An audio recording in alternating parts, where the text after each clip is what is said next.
All right, welcome to IT114, Chapter 1, Introduction to Personal Computer Hardware. We're going to talk about personal computers, PC components, and disassembling a PC. So let's start with personal computers. You already know what a computer is. There's a video that you can go watch in Neticat if you want if you need a better idea of what exactly defines a PC or a computer. So go for that. However, we need to be aware of electrical safety when we are working with PCs. There are things that you don't want to open up. One of the things are power supplies. There's certain printers. There's types of printers you don't want to open up because printers like laser printers and power supplies, they contain a high voltage. So you want to check the manuals to know where high voltage components are. Power supplies, and you don't open those up, period, unless you're a trained professional in that type of repair, which is not something we do in this program. So electrical devices that we use for PCs, laptops, they all have a certain power requirement. And the power that comes out of our walls, it's called AC, so it's constantly alternating in its value. And digital circuits that our PCs are, they run on what we call direct current. It's one steady value, like 12 volts, 5 volts, 3.3 volts. So it's not up and down from 120 volts down to a negative 120. So if you think about your laptop, you have this box or this brick that plugs into the wall and the other end plugs into your laptop. That brick is what takes your wall, the power coming out of your wall, it's alternating current, the electricity, alternating current, and converts it to direct current for your laptop to run. So, and they vary from laptop to laptop. So you don't want to just, borrow your buddy's laptop charger or adapter, because they might have different requirements, different current requirements, different power requirements. So with that all in mind, you don't want to do that because you could end up frying your laptop. You could end up damaging the wall outlet. More likely than not, you're going to damage your laptop.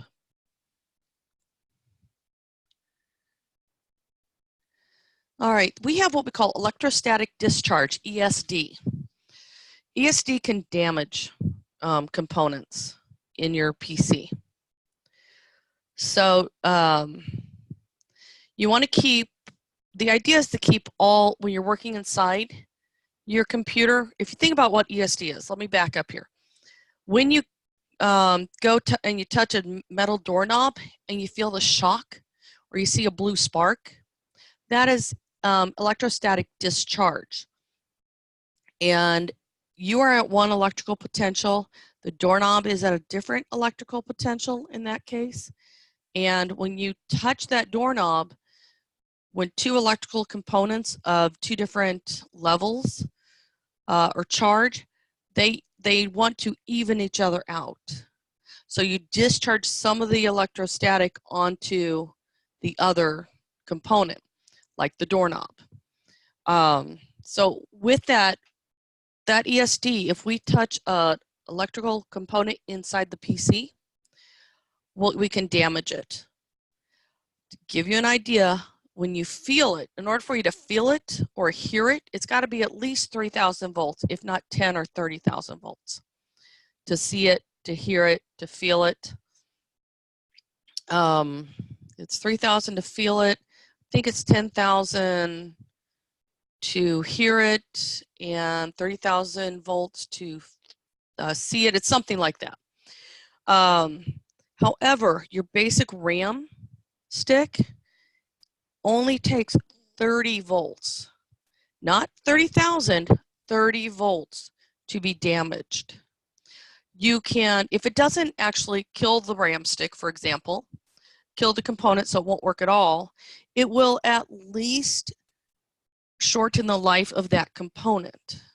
So it might work, but it might not work as long.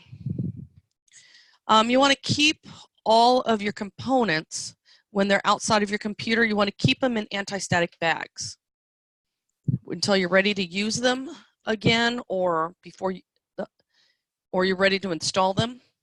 Basically, anti-static bags are these thick plastic bags that come with electrical components when you buy them. So one thing I've seen people do is as they get the electrostatic bags, anti-static bags rather, and they like to put things on top of the bags instead of inside the bags. And the way the bags are designed is to keep electrostatic or the static outside of the inside pocket. So all the static is being built up on the outside of the bag, not on the inside of the bag. So if you put your components on top, that is bad. Not as bad. It doesn't protect your components at all. So use your anti-static bags properly and do use them. Use grounding mats on workbenches, or so like when you're taking components out of a PC, you want to set those components on a mat that is connected to your laptop, so it is at the same electrical potential, so we don't have that electrostatic discharge. There's also equipment like grounded floor mats in work areas, anti-static wrist straps when working inside computers, so you don't actually discharge anything inside the computer. All right, I have a poll that I'm going to give you here. All right, poll number 1. Nope, How are internal components of a computer protected against ESD? A, by unplugging the computer after use. B, by grounding the internal components via attachment to the case. C, by using computer cases made from plastic or aluminum. D, by using multiple fans to move warm air through the case. Okay, waiting for one more answer here. So by unplugging the computer there you go. You are correct. It is B. It is by grounding the internal components via attachment to the case. All right, awesome. All right, another poll here. So let me launch poll number 2 on the screen for you guys in the conference. All right. Which action can reduce the risk of ESD damage when the computer equipment is being worked on? A, working on a grounded anti-static mat. B, lowering the humidity level in the work area. C, moving cordless phones away from the work area. Or D, keeping computer plugged into a surge protector. Okay, you both got that right. Working on a grounded anti-static mat. Perfect. Yep, you can see that there on your shared results. Awesome job, guys. Okay, now and I try to do those questions throughout to kind of make it a little interactive. Sometimes we have a little bit of a stretch through some of the slides. And I think we're kind of headed for a small stretch here. Not too bad. PC components. All right, your case houses the internal components of the computer. The case is like your skin. It holds everything in. There is what we call form factors to the physical design and look of a case.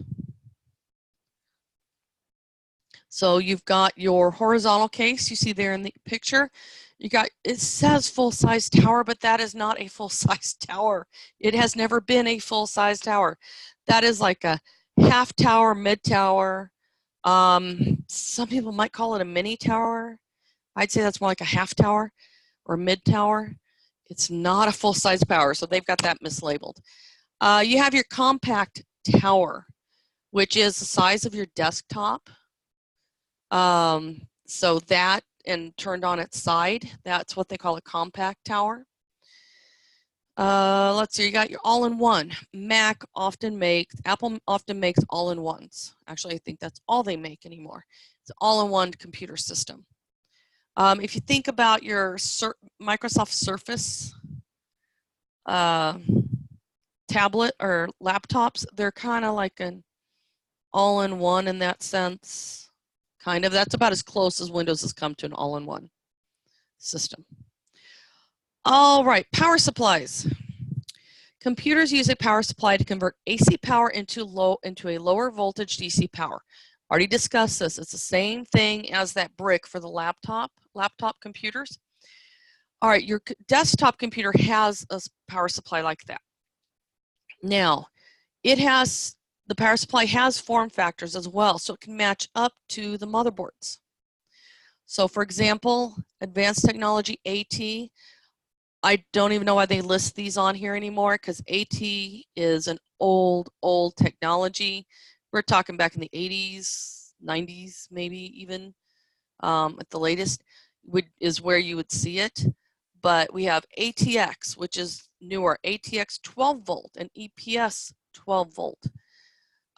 So you have your AT extended as your updated version of the AT board, and it was smaller. It's a little bit smaller, and the arrangement of the components on top of the motherboard are different, and I'm going to have a good slide to show you in a little bit about that. Now ATX 12 volts is the most common power supply on the market. EPS 12 volt, originally designed for network servers, but is now commonly used in high-end desktop models as well, EPS.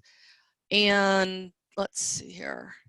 The ATX works good with, you'll refer to those with these, rather, let me try that again.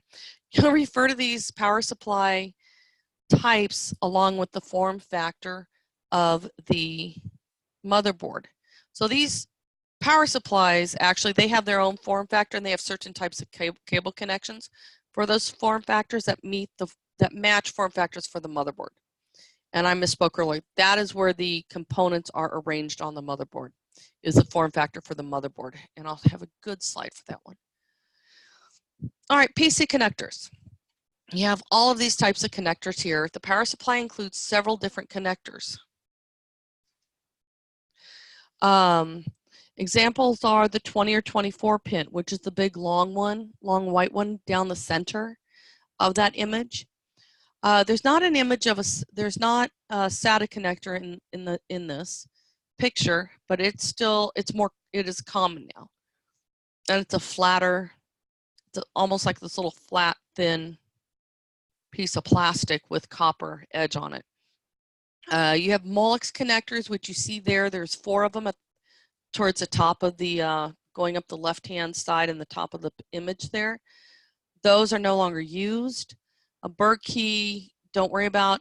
The 4-pin to 8-pin auxiliary power connector, it's kind of the one that's right below the main power connector and the Molex connectors there. It's kind of clear. That's the one that you would connect right next to the large connector. That would be your auxiliary pin, which could be 4, 6, or 8 pin, depending on what your motherboard needs. Now the other whitish connector down there at the bottom that has the 4 holes in it, that's your PCIe connector, which handles the power for the expansion bus. And we'll be talking about that shortly. Oops. Let me get over here. There we go. Had to get my mouse over there. All right, the different connectors in a power supply also provide different voltages. So as you saw on the previous slide, there were all these power connectors that had all these cables going into them. Mainly they were black, yellow, red. There was an orange one in there too. So red, the red connector is 5 volts, or red wire is 5 volts, yellow wire is 12 volts. The yellow wire runs motors in the disk drive and fans. They run the more driven items. And then you have your 3.3 volt and 5 volts, are used for the digital circuits and the CPU. And they talk about a rail here, which is printed circuit board that's inside the power supply. So dual rail means you have two separate circuit boards in the power supply, so it keeps them isolated. So the connectors that you have going off, the two different circuit boards are isolated from each other. That's efficient. The computer can tolerate slight fluctuations in power, but a significant deviation can cause the power supply to fail. So that's where we come up with, when you convert it from AC to DC, you want that DC conversion, you want that conversion to be really smooth. So those voltages coming through there might be like 5.1, 5.2 max, you know, down to 4.8. You know, there's a tolerance, that's called tolerance. You'll be a little high, a little low, but it's all around the 5 volts, for example. All right, next slide here. We look at what the motherboard there. That's a chunk of the motherboard. And that's the underside of the motherboard. Those lines on the motherboard, those are what we call traces. That's where the electrons flow from one component to another component, and that's how data is sent, with the electrons going through those traces to transfer information. So this is kind of like your spinal cord and the nervous system. In your nervous system, it's the backbone, as I say, of the computer. It's on a printed circuit board, and the components are attached on the other side of this circuit board. They are either soldered on, so they are solidly attached to the motherboard, or there is a socket or a slot that is soldered on, so it's like a little port that's soldered on to the circuit board, and I've got some pictures of that coming up. And you have the slot or socket that you set the component into to make the connection. Excuse me. I had a 7 a.m. class this morning, so struggling now. All right, and I've been going ever since I got there. All right, major components on the motherboard. So see, this is the top of the motherboard. This is where you see how everything's connected. You will see where it says RAM slots. That's what I was talking about, how those slots themselves are soldered to the motherboard, but you insert the RAM into those slots. So you got your RAM slots. Your RAM is your short-term memory. Somebody tells you their phone number so you can type it into your phone. You remember it, pretty much long enough to type it in your phone. You might remember it for a little while, if you're lucky, a couple days, but probably in 2 weeks you're going to only remember maybe a couple digits or a pattern off of it that helped it get into long-term memory. But other than that, it's short-term memory. It's a temporary storage. And we get more into RAM. Internal USB connector. That connector is for your case to connect to. If you look at your computer case, if you have a desktop, you have your USB ports on the front side of the desktop of the tower or desktop case. Excuse me. So when you go to plug something in there, it needs to connect somehow to the motherboard. Well, that's where the plug is connected to the motherboard, because there's wiring behind that connects all down. It's pretty easy there. We have what we call the chipset, which I'm going to cover on the next slide. But notice there's like this big bulk thing over the chipset, or 2 little microchips under there. But there's this big bulky thing called a heat sink over it. And because they're processing so much information through these, you have the chipset. You have a heat sink for the chipset. All right, you see the BIOS UEFI chip there? It's a little chip that handles basic input-output for your system, and it handles when you boot up. A lot of it happens when you boot up. So, for example, one of the examples I like to use is your 10 keypad. If you use your 10 keypad, it's dual function. Remember, you can use it with the arrows, or you can use the numbers on it. So, if you want if you turn on numlock, the numbers will be represented when you hit the keys.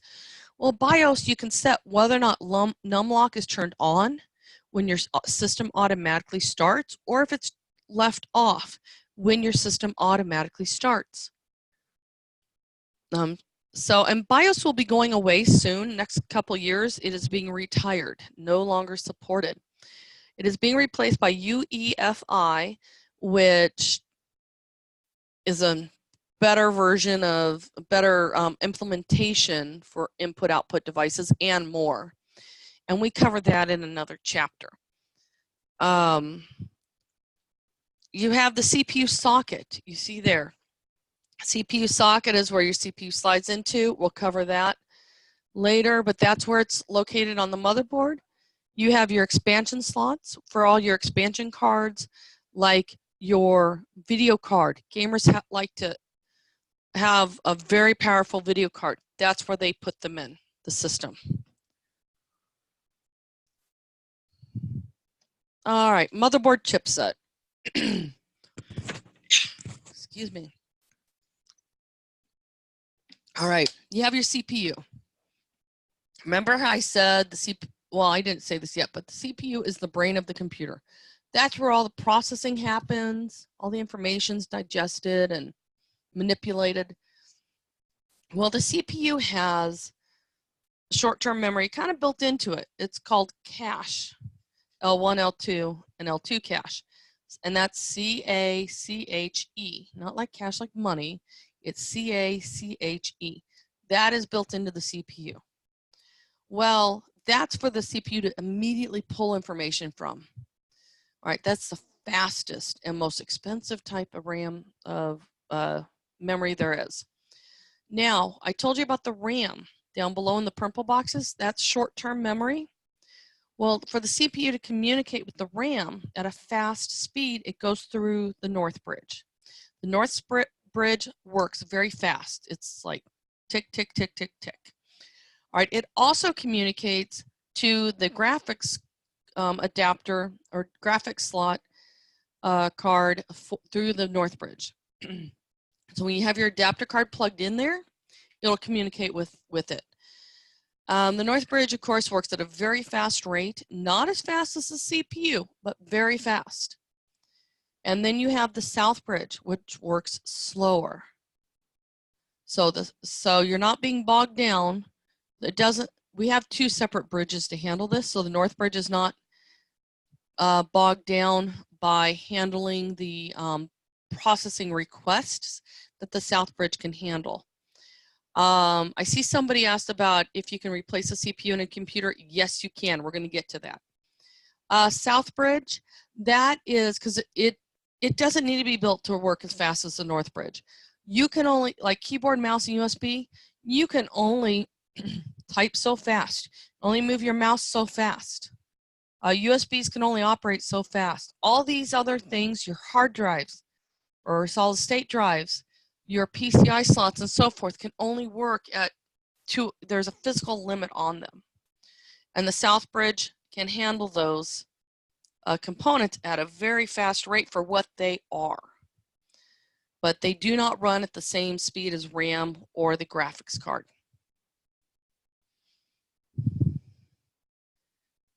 Alrighty, now form factor for motherboards.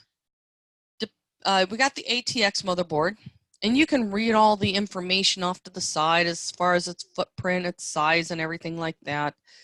I'm not going to bore you with reading the whole slide like that. Then you have your micro ATX, which is smaller. You have your mini ATX, which is, or ITX rather, which is small, and you have a full-size ITX as well. There was a mini ATX out at one time too. But generally it's micro ATX that you see. So you see the differences there. The choice of motherboard form factor, when you choose what motherboard form factor you want, it determines how individual components are attached to it, and the type of power supply that is required, and the type of case. So see, if I come back up to this slide here, you see how the CPU socket is there, and then right above it are the RAM slots, and then beside it you have the expansion slots. Well, it used to be different. You used to have the expansion slots. You could say at this view, it would have been above. So how did it go on the AT? It was like above the CPU, and the RAM slot, those were like switched or something. AT is so old. I don't remember off the top of my head, but something like that. So they were moved around on the motherboard. So that is how, that's big distinguishing factor between them. All right, moving on. Okay, central processing unit. Yes, you can change that because you see the socket right there. So, and you'll see a video next chapter on your own where you will see a CPU being replaced. How do you replace a CPU? So the central processing unit, it's a small microchip in a package to begin with. And the package, as you see, an example of it is off to the right image. And the CPU socket is what's on the motherboard that it slides into. Modern CPU socket architectures include your pin grid array, which are the pins on the underside of the processor package and are inserted into the motherboard CPU socket. Your land grid array, the pins are in the socket instead of the processor. And they can alternate between going straight in straight lines or kind of a, what's the word for it? Staggered. I forget the term that they use for that offhand. But yeah, so those are your options there. You also have what we call active and passive cooling systems. Active cooling systems are things like your fan that actually move, so they are considered active. And they push through air. They pull the air into the case and out of the case on the other side. They pull the air through what we call the heat sink, which I'm going to jump over to. The heat sink is passive cooling. That block, you could say, sits on top of the CPU. There's thermal paste between the CPU and the bottom piece of aluminum there, silver aluminum there, to help transfer the heat from the CPU because it's processing. It's got electrons flying through it, generating a ton of heat. And then through that hole, the copper tubing and everything, it is sent up to the aluminum fins, or what those are called. They're little thin plates of aluminum that the heat gets transferred through to. And if you have a fan sending air across those metal fins, those aluminum fins, it cools faster. So, and you'll see heat sinks of all different shapes and sizes, and yeah, you got some that are that even have LEDs on them. So if you have a clear case, kind of fancy stancy stuff. All right, active solutions require power to handle the motors of the fans, and passive solutions are just about reducing the heat without adding any power to the component reducing the heat. So the fan is considered active. Somebody just asked, so most CPU coolers are a combination of active and passive? Yes, nowadays they are. It used to be we just had the passive. And then they started adding heat sink or fans to the heat sinks. And you have to have your fan, or not your fan, I'm sorry, your heat sink, your cooling system all together. It has to match up to the form factor, to your specific CPU, because CPUs are different sizes and different shapes, square, rectangular, so if you have a heat sink that's square, that doesn't quite cover the whole rectangular CPU, you're going to have an overheat problem.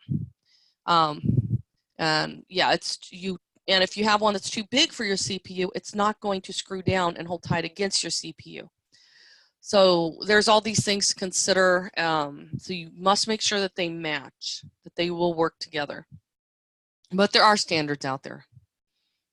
You'll get stats that'll work. So yeah, most of them are combinations. All right. So now let me launch this polling question here. Polling question number 3. Let me get that pulled up here. Number 3. All right, which PC component communicates with the CPU through the South Bridge chipset? Is it the RAM? Is it the hard drive? Is it the MMC? Or the video card?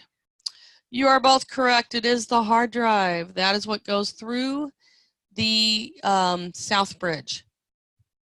All right, the RAM and the video card both go through the North Bridge. And MMC, it's a memory controller for communication with the RAM. So there you go. It's all connected to the North Bridge. All righty. All right, so let's move on to types of memory now. Okay, and then we got a little bit of a haul here before we get to our next poll question.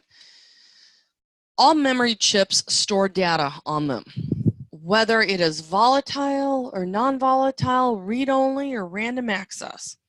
So we have one thing we need to start with is a definition of a byte. A byte is a block of 8 bits of data, and a bit is either a 1 or a 0, and 8 bits, 8 ones and zeros, make a byte. So, so when you see things abbreviated, you'll see a capital B, like your hard drives. 1 terabyte hard drive is 1 capital T for tera, and then byte, capital B for byte. You will see things like your RAM, that is, or speed. Speed of your internet speed. You know how you hear those ads? Well, you can get 1 gig transfer speed. Okay, they're talking about 1 gigabit of information, or 1 gig of bits of information per second. It can transfer 1 gig of information per second, and it's measured by the bits, not the bytes.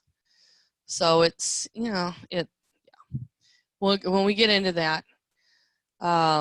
Okay, read-only memory, ROM, meaning you can only read it. You cannot change it. You cannot write to it. It is read-only. Random access memory is RAM. That is your short-term memory. Adding more RAM is a common solution for systems that are having performance issues.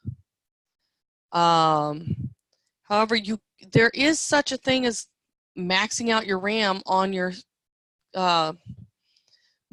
Your motherboard will only support so much RAM. So once you max that out, you've got to get a new motherboard, probably a new CPU at that point, and new RAM. So yeah, it's one thing folds into another. All right. Here are some different types of ROM, read-only memory. You got the ROM chip there. You got your PROM chips, your EPROM chips, and your EEPROM chips. I don't know why they put this back in this information, but basically it's erasable, programmable ROM, electronically erasable programmable ROM, something like that. It's legacy information that you don't need to know at this level. But it is a memory chip, like a ROM chip, that you can actually reprogram. But it's not something you write to like RAM or a hard drive. So a ROM chip, sometimes you can write to it, but it's kind of like a one-time or very few times. It's risky to do. And your BIOS is on, basically a ROM chip or an EEPROM chip actually. That's risky because if the write is interrupted and gets corrupted, then your chip is toast. It will not function. Your system will not function if your BIOS chip has not completed the process. So it's all corrupted information on there. That's what I'm trying to say. All right, let's move on. All right, types of RAM. You have what we call static RAM, which is often used for cache memory. It's lower power consumption.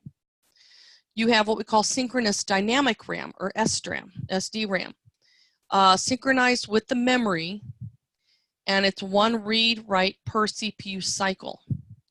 So the system has what we call a crystal clock, and it's like, think about like a metronome, going tick, tick, tick, tick. Well, so this is one read-write per tick. All right, double data rate, so DDR2, or no, double data rate synchronous dynamic RAM, that does 2 read-writes per clock cycle, so it double times it. That's why it's called double data rate. They have 184 pins on them. They have a single notch at the bottom. Let's see, is this on the next slide here? Yeah, I'm going to go over here, but you'll see in the SODIMM chip there on the far right, you'll see at the bottom, if you go along the bottom of it where it has the orangey copper like connector, you see a break in that. That's what we call the notch. Okay, so now I'm going to go back to the slide. All right, so there's a single notch in that one. And then the next level of RAM was DDR2, double data rate 2, synchronous dynamic RAM. So DDR2 runs at a higher clock speed, has 240 pins on it, and even has a lower voltage requirement. Has a lower voltage requirement than the any of the others. Then we have DDR3, which is double the speed of DDR2. So again, we double our speed. It is less voltage than DDR2, and it's usually about 1.5 volts. Again, it's 240 pins, and it's not interchangeable into the DDR2 slots. Just because it's 240 pins, that notch is located in a different spot, so you cannot mix them up. All right, DDR4, synchronous DRAM, SDRAM. It quadruples. So wow, we went from doubling speed from previously to quadrupling our speed. So 4 times the speed of a DDR3. Less power, or no, quadruples the DDR3 storage capacity, sorry. But it still increased the data rate. It requires even less power of 1.2 volts. It has 288 pins, and it can come with what they call error correcting code, which I'm going to explain in a couple slides here. There's something called GDDR, which is GDDR, synchronous dynamic RAM, is for your graphics. It's graphics RAM. That's what the G stands for, is graphics. So graphics, double data rate, synchronous dynamic RAM. That is what you'll find on your video cards. If they have RAM on them, that's it right there. That is a GDDR RAM, SDRAM. One thing I do want to mention while I'm talking about it is when you're looking at specs on video cards, they might tell you that the video cards will have, let's say, 16 gig or 8 gig shared RAM or virtual RAM. That means they're sharing your RAM that's in your system as well. Doesn't mean it has built-in 8 gig. So keep that in mind. All right, one person had to step out. Okay, well, enjoy the video when you watch it later. Thank you for letting me know. So memory modules, you have your memory chips and sticks.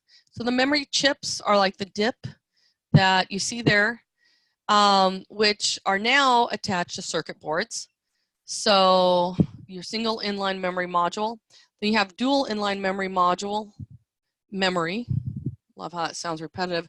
And then your SODIMMs. Now we use DIMMs, dual inline memory module, memory. They're long, skinny, and they have, it's dual inline. Then you have SODIMMs. The SODIMMs are shorter and usually a little bit taller, and shorter, more stumpier looking. Those SODIMMs go in laptops. They are a form factor specifically for laptops. So if you've ever upgraded your RAM in a laptop, that's what you installed. So they can be like they're about half the width of a normal normal RAM stick. All right, memory modules continued here. We are going to talk about, I mentioned cache earlier with the CPU. So speed of memory has direct impact on how much data a processor can process in any given period of time. It has to have information as fast as possible for it to process the information. The fastest memory is typically static RAM, SRAM, which is used as cache memory. See that green box there? For storing the most recently used data and instructions by the CPU. So that's the first place the CPU stores information, is on the cache, so it can readily pull it back. Now, the three most common types of cache memory are L1, L2, and L3. Well, the L1 cache is integrated into the CPU. L2 cache was originally mounted separately on the motherboard. However, it is now integrated into the CPU. L3 cache used some high-end workstations. Oh, excuse me. I had to sneeze. That came on. All right, L3 cache is used in some high-end workstations and server CPUs. So yeah, it's not uncommon to see L3 cache actually anymore on a system.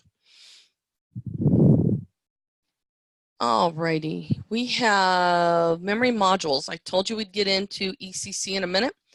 Okay, memory errors occur when data is not stored correctly in the memory chip. Something's corrupted it. So the computer uses different methods to detect and correct data errors in the memory.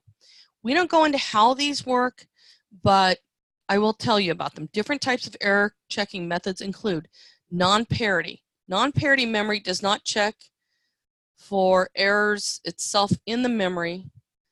Non-parity, no memory check. Parity memory contains 8 bits for data and 1 bit for error checking. So since it has the 8 bits of the data coming in, and then there's an extra bit that comes along attached to it, 9th bit, that says, hey, you should have an even number of ones or an odd number of ones in that 8 bits. So if it doesn't match up, then you know that it's corrupted. It can't really correct it, but it does let you know that there is something wrong.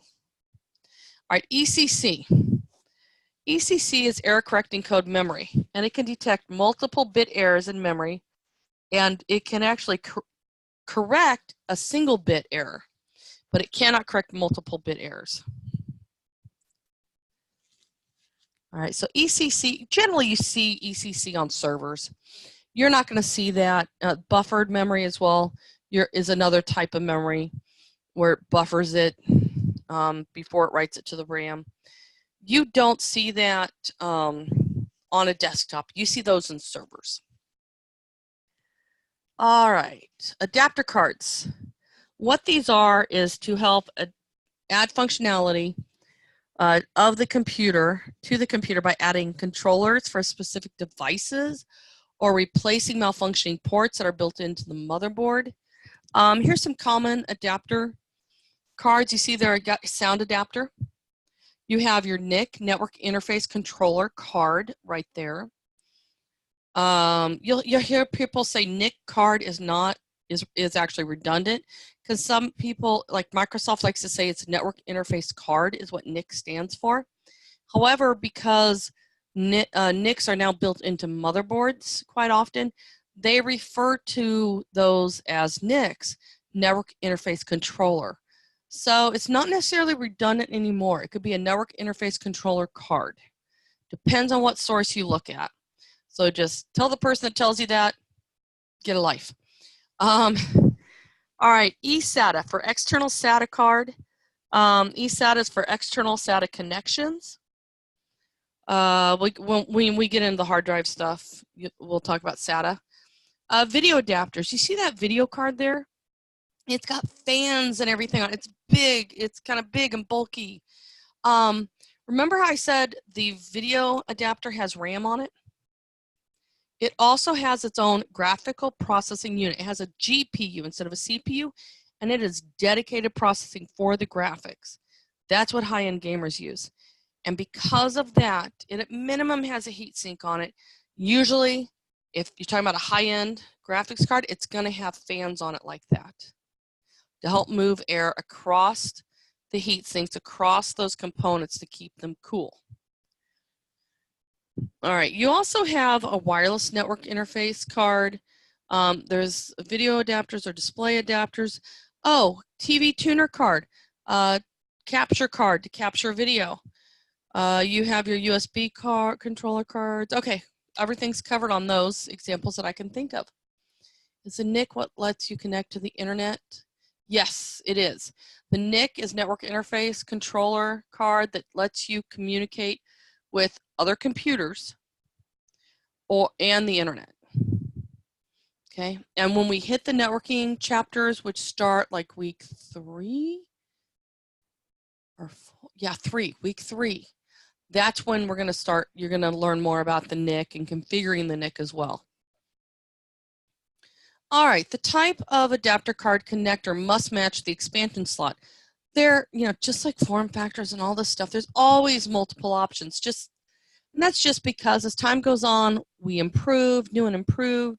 They meet different needs. So the common expansion slots include PCI, mini PCI, PCI extended or PCI-X. And then you have PCI Express, which is PCIe. You have what we call a riser card, which you don't see anymore. At least I haven't seen one since like early 90s, late 80s. The last time I saw one in a system. A riser card.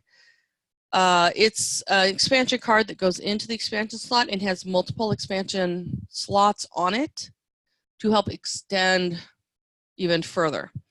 You have your accelerated graphics port, AGP, which is what we used to use a lot for graphics cards.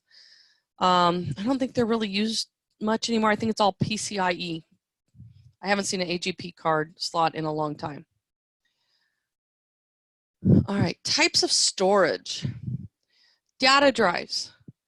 You have different types of data drives. You have your fixed media drives and your removable media. Fixed media is like your hard disk drive or your solid state drive that is built, that you put in the system and it does not get removed unless you break open the case. You have your optical drive and your tape drive, which has a piece of storage media that you remove, like the CD or DVD, the optical disc of some sort. And the tape drive has a cassette tape that you insert and eject. So types of media will include stuff like magnetic media, which is like your solid disk drive or the tape drive, not solid state drive, I'm sorry, hard disk or the tape drive. That is magnetic. It works with positive and negative charges. The solid state device drive is like your USB thumb drives. There's a microchip on it that stores all the information. And a solid state drive is basically a big old USB drive with tons of microchips in them. Let's see, optical drive is like a CD, DVD, Blu-ray disc. It's various discs. All right, here, storage devices interfaces. We have, they connect to the motherboard using like the SATA cable I talked about with the power connector. You have to have, for each of these devices, for all of these storage devices, you have to have power connected to them, and you also have to have data, a data channel coming in and out of it. So you have two connectors to connect it up, power and data. So you have a power supply that allows you to install SATA drives, fantastic, or SATA storage. So you must have a SATA ribbon, which is serial ATA, to connect the data from your solid state drive or your hard disk drive or optical drive, tape drive, whatever, into the motherboard so the data can be transferred from that device to the motherboard so communication, so when the information is transferred, it can then be processed and managed. So it does its whole computing thing. All right, interface, there's interface standards, and that defines the way that the data is transferred and the transfer rates and physical characteristics of the cables and connectors. And you'll see the 3 versions of SATA there, SATA 1, 2, and 3. See the different speeds. SATA 1 is 1.5 gigabit. That's a bit per second. Bits is usually used with speed like data transfer speeds across the internet. So SATA 2, or within the computer, SATA 2 is 3.0 gigabits per second. SATA 3 is 6.0 gigabits per second. Okay. Cables and connectors are the same, but the transfer speeds are different for SATA. Same cable, different speeds, because what is limiting the speed is what's on each end of that cable, not the cable itself, at least not yet. All right, magnetic storage. We're going to expand upon that versus non-magnetic storage. So storage devices inside the computer that connect to the motherboard using SATA connections. And then you have your legacy interface, which is parallel IDE, which is PATA from the previous slide. I forgot to mention PATA or PATA. So that's parallel ATA. You're not going to see that anymore. I wish they'd just drop it from this information. All right, magnetized versus non-magnetized media storage. The type of storage represents binary values as magnetized or non-magnetized physical areas of the media. So if it's magnetized, it represents a 1. If it's demagnetized, it represents a 0. So remember, bits are only 1s or 0s. And so it's either magnetized as a 1, demagnetized, or unmagnetized, non-magnetized is a 0. So you have all these what we call pits and valleys represented across your media. Not that you cannot visually see the pits and valleys, okay? Because, yeah, it's just that microscopic. All right, common types of magnetic media include your hard disk drive, which has what we call traditional disk drive, which has a metal plate with coating on it that has a storage capacity ranging in gigabytes to terabytes. So you can buy a 1 terabyte hard disk drive. It is heavy, heavier than solid state drives, which we'll get into. But you see the different form factors there, 3.5, 2.5, and 1.8 inch. 1.8 inch is what you find in laptops. All right, that is a laptop. The other two for desktops or servers. You have your tape drive. Tape drives use magnetic read-write heads and removable tape cartridge. Common tape storage capacities vary between a few gigabytes to many terabytes.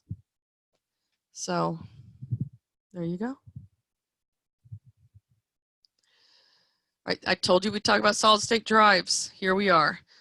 You have like your solid state drive, 2.5 inch drive, very standard. You also have your solid state drive, M2 drive, that looks like a little circuit board. That is what you find in laptops. It's so tiny, it's so cute. So these things have no moving parts. They store the data using electrical charges in what we call a semiconductor flash memory. And that is what makes, because it's stored electrically, and not magnetically. It's faster and easier to read, so it smokes the competition there. Solid state drives have no moving parts, and they don't make no noise, and are more energy efficient because they produce less heat than hard disk drives, because they don't have the motor in there spinning those metal platters and an arm physically moving across the platters to read the information. Solid state drives come with 3 different form factors. You got your disk drive form factor, which is the top one there, 2.5-inch drive. You got your expansion cards, which is on the lower right. Plugs directly into the motherboard and mounts in the computer case like any other expansion card. But notice there's no external connectors to it.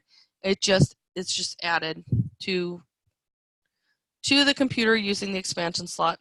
Then you got your M-SATA or M2 modules, which is mobile. These packages are use a special socket, M.2, standard for computer expansion cards for laptops. Okay. They're extremely lightweight. Now we have something that we call a non-volatile memory express. All right, I want to talk first about volatile, what that means. Volatile is your RAM, your short-term memory. The minute you pull power off that RAM, the minute you stop providing power to that RAM, it loses its information. The information constantly needs to be refreshed or rewritten to the RAM to hold it. So that is what we call volatile memory. Non-volatile memory is something that the data is not removed, does not go away when power goes away. So the difference between a solid state drive and a hard drive is a lot about cost and moving parts. So with the cost increase going to a solid state drive, there's a hybrid to help transition between the two technologies. You've got a solid state hybrid drive, SSHD. It's faster than a hard disk drive, less expensive than a solid state drive. They combine magnetic hard disk drive with onboard flash memory, serving as a non-volatile cache. Let's see here. NVMe, so your non-volatile memory express, compliant solid state drives to attach to the PCIe bus without requiring special drivers. So now your SSD devices don't need special drivers if they're plugged in through the PCIe bus. All right, optical drives. Let's finish up. We got 2 more slides. For optical storage. Optical drives, there are 3 types. You got your compact disc, CDs, digital versatile disc, DVDs, and Blu-ray discs, BDs. And then you have your HD Blu-ray discs, high definition, or ultra. It's ultra Blu-ray. Sorry, it's ultra Blu-ray disc, which is where you get your 4K and all that, I believe. So yeah, just be aware of that. Now there's a chart on this next page here. You used to have to memorize that to go take the A+, but we're not training you to go take the A+, so you don't need to memorize it. Just take a look at it, be familiar with it, realize that Blu-rays have more storage than DVDs or CDs, and be aware that there's what we call single layer and dual layer. Dual layer will hold twice as much as single layer. All right, so poll number 4. So poll number 4 is, which disk drive type contains a magnetic hard disk drive with onboard flash memory serving as non-volatile cache?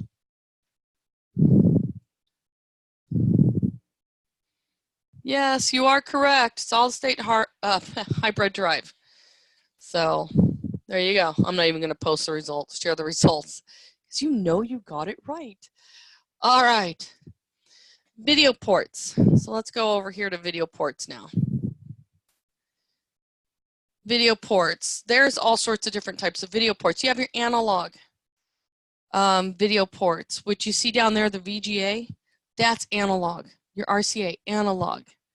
Those are both analog signals that come through. All right. Analog is kind of a continuing variable, kind of like AC. The variables change continuously. However, digital signals are straight 1 zeros, 1 zeros. They're all digital pulses. So you have your DVI. Some DVI connectors can support analog as well.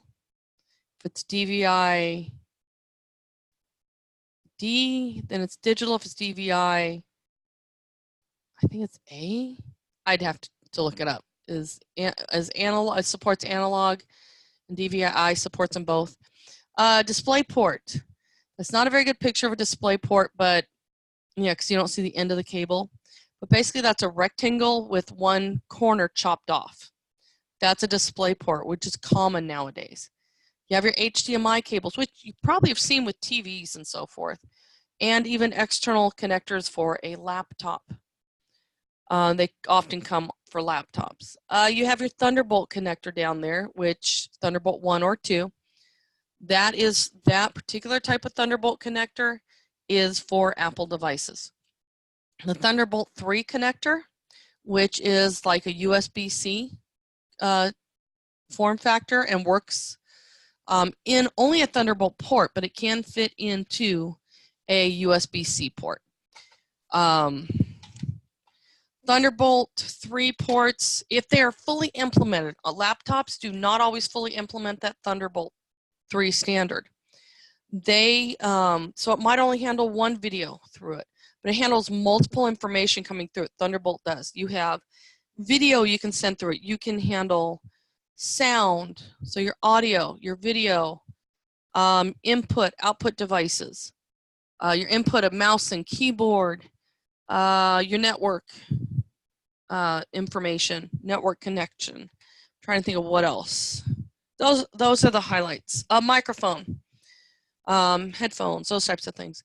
So that's your Thunderbolt connections. When you talk about a laptop, some of the Thunderbolts do not actually support dual monitors through the Thunderbolt.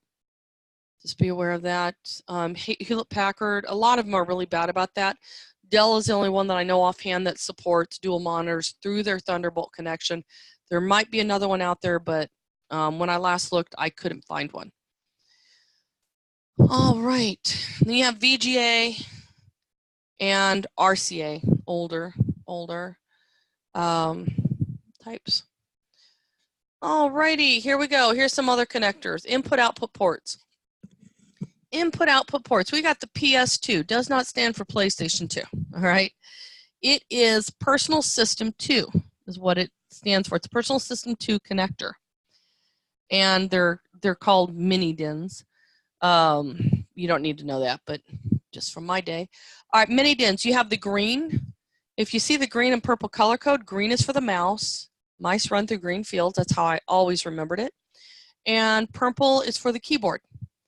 Nowadays, if you have one of these still on like a desktop computer system, it's probably just one connector that is colored half green, half purple, because it can be used for either one. All right, so that's PS2. Audio and game ports are shown there, you know, your basic 1/8 inch audio jacks, speaker jacks. Then you have a game port there. Your network card, your network port is an RJ45 standard. Old telephone systems were RJ11. Register jack, these are register jack 45, so they have 8 wires in them instead of the 4 that your telephones would have in it back in the day. All right, there's a good picture of SATA connectors. Notice the larger, wider connector has the power cables coming out the back, the power wires. That is your power connector. The thin ribbon cable, red ribbon cable, that is your data connector. All right, so there's your SATA drive. So input-output ports, SATA. Then IDE is your parallel ATA. Just don't worry about it. Skip that. That's data. Those are the data cables. Not going to worry about it. USB. USB, I would venture to bet on the fact that you probably know what a USB connector looks like. So Universal Serial Bus is what it stands for. All right, there are many connection standards in use today. We have what we call a converter and an adapter to help us adjust to the different standards. When VGA adapters were going out, you still see them around in a workplace on older equipment. But when the VGA adapter was going out, or VGAs were going out, we would have computers that could handle a DVI input, but not handle a VGA. So you had to have an adapter for the VGA to DVI, or the other way around. You had a monitor that could an older monitor that can handle a VGA, and you put in a new graphics card that can only handle DVI. So you had to be able to go back and forth. All right, thank you, Matthew. You have the USB to Ethernet converter there. So USB connector to an RJ45 connection. You have a USB to PS2 adapter or a PS2 to USB adapter. It can go both ways. You only see the one there that goes USB to PS2. You have your DVI to HDMI adapter. Molex to SATA adapters were popular when we still use Molex connectors for power. HDMI to VGA adapters. You still see that sometimes, or converters. All right, the original input devices. Some of the first input devices included things like keyboard and mouse. But even before the mouse, we had a joystick. And the joystick was seriously supposed to be our input device. And then came along the mouse, and people liked the mouse better than the joystick. Can't blame them. So keyboard and mouse are some of the original, and joysticks are some of the original input devices. You got a flatbed scanner. You have a game controller pad. Most people are familiar with that. That looks like a PlayStation. Yeah, that's a PlayStation 1 there. You can have Xbox controller. Some of these are made, some of them can be made by Logitech. You know what a gamepad controller is. All right, a KVM switch. The KVM switch is a switch that allows you to have multiple you have multiple devices hooked up to one monitor, one keyboard. So if you're setting out a workstation and you have 2 or 3 different systems sitting underneath your desk, instead of having 2 or 3 different monitors at your desk and 2 and 3 different sets of keyboards, you have a KVM switch. So you can simply go to that KVM switch and toggle it over to the next computer input to connect the computer to the one monitor and keyboard and mouse that you have set up at your station. All right, new input devices now. We have touch screen. We have input devices with touch or pressure sensitive screens. All right, a stylus is a type of digitizer that allows a designer or artist to create artwork by using a pen-like tool. All right, you have a magnetic strip reader. Oh, by the way, I want to hit the term stylus. That one there is actually a digitizer stylus. You also have the ones that work on touch screens. They are not digitizer stylus. They've got the rubber nub on the end. That I guess you could say emulates your touch and pressure. That's all it does. So that's the difference there.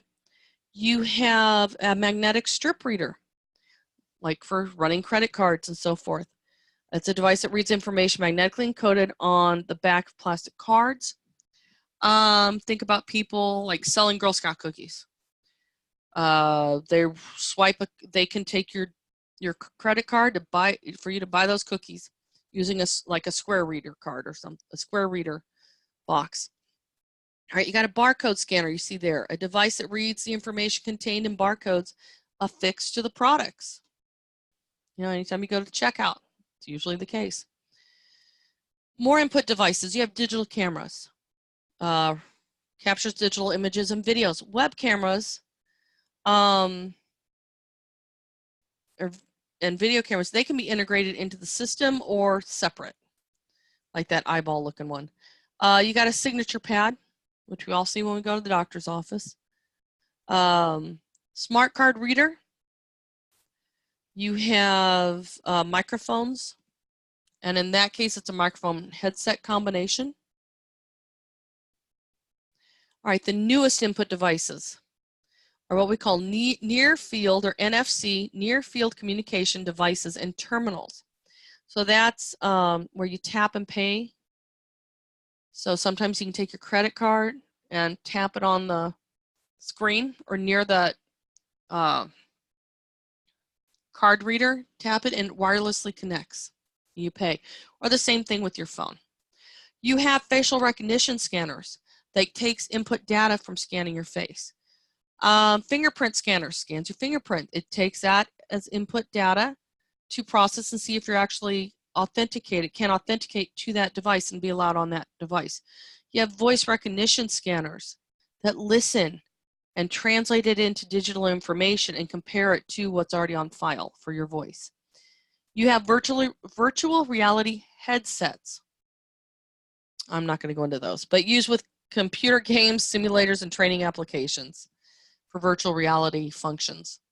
Okay, there is a difference between virtual reality and augmented reality, by the way. Virtual reality is where you are completely enclosed with virtual reality headset, whereas augmented reality, you can still see all your surroundings, but it augments, it places something in front of it, like on the camera. You'll see something on your screen. You'll see something augmented on the image, which I think Pokemon Go, was that one that did that? I don't remember. I never played it. So anyways, we have here an output device takes binary information from the computer, converts it into a form that is easily understood by users. So like the VR headset, it displays the information on that little screen in there, and it's getting that information from the computer. And it's translating it to some sort of visual stimulus for you.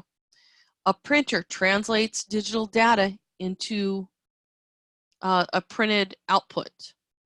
You have your monitors, which are an output device. A projector projects the output. You have speakers, output is sound. Headphones, same thing. All right, monitors and projectors. There are three types of technology used on these: LCDs, LEDs, and OLEDs. Most video projectors use LCD or DLP technology. All right, DLP stands for digital lighting processing. Different projectors have a different number of lumens, which is the level of brightness, referring to candle. It was some sort of candle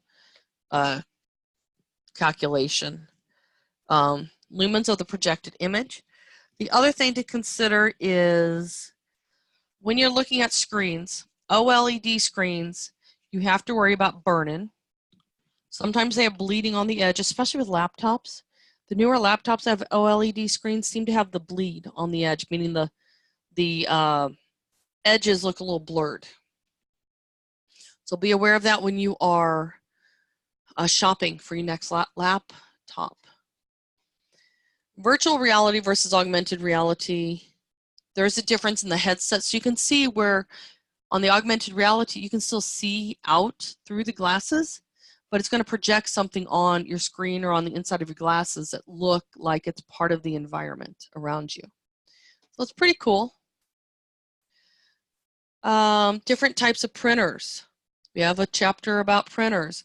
We have inkjet printer, impact printer, 3D printer, and thermal printers. Printers use wired or wireless connections to connect up to them. All printers require some sort of printing material, such as ink, toner, or like some sort of filament for the 3D printer. Printers use what we call a driver to communicate with the operating system. So that's a little software piece that is installed on your operating system so it can communicate, so it knows how to communicate with that specific device. All right, now speakers and headphones. Speakers are a type of auditory output device. Now most computers and mobile devices have audio support either integrated into the motherboard or an adapter card. So it's one or the other. Headphones, earbuds, and earphones are output devices that can be wired or wireless.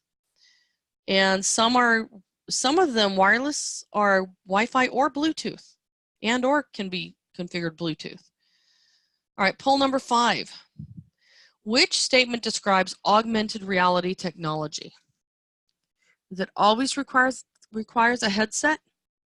It superimposes images and audio over real world in real time. The headset closes off any ambient light to users. It does not provide users with immediate access to information about their real surroundings. So which statement describes augmented reality technology? It always requires a headset. It superimposes images and audio over the real world in real time. The headset closes off any ambient light to users. Or does it not provide users with immediate access to information about their real surroundings? The correct answer is B. It superimposes images and audio even. I did not mention that earlier, but audio over real world in real time. Good job. Poll number 6. Poll question number 6. A network administrator currently has 3 servers and needs to add a 4th, but does not have enough room for an additional monitor and keyboard. Which device allows the administrator to connect all the servers to a single monitor and keyboard? Is it a touchscreen monitor? Is it a PS2 hub? Is it a USB switch? Or a UPS? That should not be, USB switch, that works. USB or KVM switch, which is the answer. It's kind of blew it there, but yeah, it's a KVM switch. All right, USB switch is just another term if it's a USB connection. All right, computer disassembly. Technician's toolkit. It includes an anti-static wrist strap, maybe even a mat. You have a can of compressed air to blow out the computer. You have an extraction tool to help pull out little chips if you need to, but that's typically not the case anymore. It's just still in there, kind of legacy type of thing. Phillips head screwdriver, Torx screwdriver. Those are the 2 types of screwdrivers that you need. Cable tester and crimpers. Cable tester is where you end up testing a cable, through both ends of the cable to see if it works. If all the wires are connected from one end to the other, nothing's broken in the middle, and all the connections at the end that you have crimped down to connect are fully connected. I keep using that word, connected. You have crimpers. Crimpers are what, when you separate out the wires and you put them into like the RJ45 connector is what it's called. RJ45 connector. You put all 8 wires in a certain way, in a certain order. You have to slide it in all the way. If you don't slide it in all the way, it's not going to make a connection to the outside of the connector. And then you'll have a failure. So it will not pass the cable test. But if you have everything in there all the way and you crimp it down so it all makes its connections, then it will pass the cable tester test. And there's a video in the chapter that talks about these things. There's 10 basic disassembly steps. You power off and disconnect power. Always do that first before you open up the case. Power it off and unplug it. Disconnect outside peripherals like the mouse, the keyboard, etc. So you don't have all these wires hanging, or when you go to move the case, it doesn't slide something off. Drag the mouse and keyboard across the floor while you're walking across the room. Remove any case screws. And then you remove the case cover. That's not quite on here, but that's what you do. Case screws and the case itself. You then remove the SATA and data cable, SATA power and data cable. You from the hard disk drive or the solid state drive. Now you can remove the hard disk drive and the SATA disk drive, and then you can also remove the optical drives. Then next would be to remove the adapter cards, remove the power supply, and unplug any front panel connectors from the motherboard and remove the RAM. All right, that would be the order if you were removing everything minus the CPU, because next would be the CPU, heatsink, and CPU. Yes, that's computer disassembly. All right, chapter summary. I'm not going to read the summary to you. You know, you guys are all adults. You can read it. It's a whole 3 lines there. If you have any questions, please, please, please send me a message, send me an email. I will get back to you as soon as I can. I do not know that I can help you, or I don't know that you need help unless you tell me you need help. All right, I was going to also try to cover chapter 2 tonight, but what I'm going to do is just do a little recording.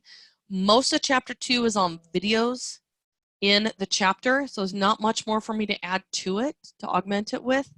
So I'm just going to do a pre-recording and post it later this week. So have a good day and have fun with this chapter.